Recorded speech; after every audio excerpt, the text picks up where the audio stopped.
Kamala Harris was asked about schools, the schools and the idea of reopening these schools. Of course, schools should be open at this point in time. We know that kids are not at a massive danger or risk to COVID-19, but yet Kamala Harris was asked this question pretty much up front. What are you going to do about these schools? And here was her response. There has been a shifting timeline here. Back on December 8th, the then president-elect tweeted, we want to reopen the majority of schools in the first 100 days. He later said that day we want to have most schools open. Now he said as recently as last night, he's talking about the majority of K through 8 schools. Last week we heard a White House official saying open means it could mean just one day a week open. The president said no, that was a miscommunication. But I mean, I guess, look, again, parents watching, what is the bottom line? What does it mean for schools to be reopened, and how soon can they be reopened? So our goal is that as many K through 8 schools as possible will reopen within the first 100 days. Our goal is that it will be 5 days a week, and so we have to work to achieve that goal. But our goal is the goal of parents. And I mean, here's the thing, Savannah, I don't need to tell you. We are the issue here is not just about statistics. It's about our kids.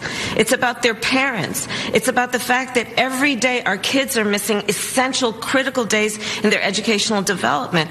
We know, we have worked on this issue for years around the fact that, by the end of 3rd grade, if a child is not at 3rd grade reading level, they literally drop off. So each day in the life of a child is a very long time. Absolutely. And that's why, and that's why we've got to collectively do everything in our power to reopen our schools as quickly as possible and as safely as possible. A lot of public health officials will say this closing of schools is as much of a public health crisis for all the reasons you mentioned.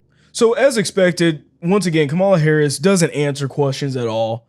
She really doesn't. When faced with any type of question that she doesn't have a good answer to, you'll hear her kind of do the, no. We're kids are important, right? This is what she does. She did this during the debate with Pence. She did this with all the other situations that whenever she's faced with any type of situation, she doesn't have a good answer for it. That's what she does. She either laughs it off or kind of stammers a ton, really giving a non-answer, talking about the importance of kids and schools, but doesn't answer the question. What are you actually going to do? Are you going to allow for people to open up their schools, allow kids to go to school? No, of course she doesn't want to answer that question whatsoever. Now, keep in mind, all Republican areas have had schools open. Florida, for example, we've had schools open. Kids have been going. Trust me, if kids were dying off like crazy because of this, if the cases were rising in schools like crazy, if teachers were getting sick en masse, you would be hearing about that nonstop in the news.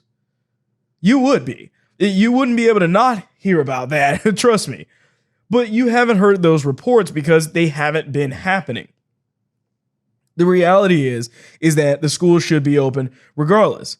And the fact that she's dancing around this topic tells you that she doesn't know what she's talking about. She's going to continue to just kind of laugh these types of subjects off, meanwhile leaving everything closed because she doesn't have an answer for any of this stuff. Kamala Harris is one of the worst, if not the worst, I think, vice president we've ever had in the United States in all of history, because she doesn't do anything. She kind of just dances around these subjects and just stammers and just laughs. That's really all this is, while pretending to care about the issues. Nothing has changed with Kamala Harris, and we predicted this happening already. This is why she lost very badly, by the way, in the primaries for president, because she didn't take anything seriously. Every time that she was asked a serious question, it was always this kind of voice that we're trying to help out the schools and we really care about the kids, but she doesn't answer anything about what's actually happening. And honestly, Joe Biden's not much better. You just watched a clip from the William Hall Show. Please remember to like, share, and subscribe.